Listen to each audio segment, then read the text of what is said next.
10 дугаар тест 10 дугаар бодлого. За өндөр нь 10 см, өргөн нь 10 см урттай ижилхэн 8 өнцгтүүдийн талбай тус бүр бол яг уу гэхээр 64 см квадрат. За тэгвэл нэг ширхэг будагдсан. Одоо энэ жижиг энэ доор будагдсан. Энэ квадратын бол талбай хэдвэ гэж.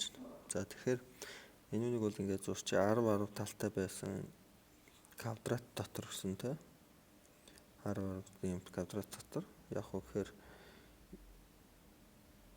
ийм 8 өнцгт бол байгаа юм байна. Зургдсан байгаа юм байна. За энэ зургийг бол ийш нэгээр нэгээ салгаж сурч.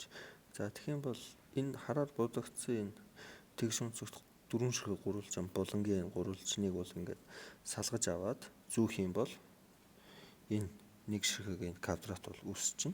За тэгэхээр өгсөн бодлого усаар бол энэ хаашаа 10 гэсэн учраас талбай бол яг уу гэхээр 100 болно гэсэн үг. Тэгээд энэ дотор талд байгаа үүсэж байгаа 8 өнцгтийн талбай бол 64 өгсөн. Тэгэхээр 100-аас 64-ыг хасчих юм бол бидний олох ёстой энэ нэг квадратын бол талбай бол гараад ирнэ. За эндээс бол 36 буюу D хариу зүг байжээ.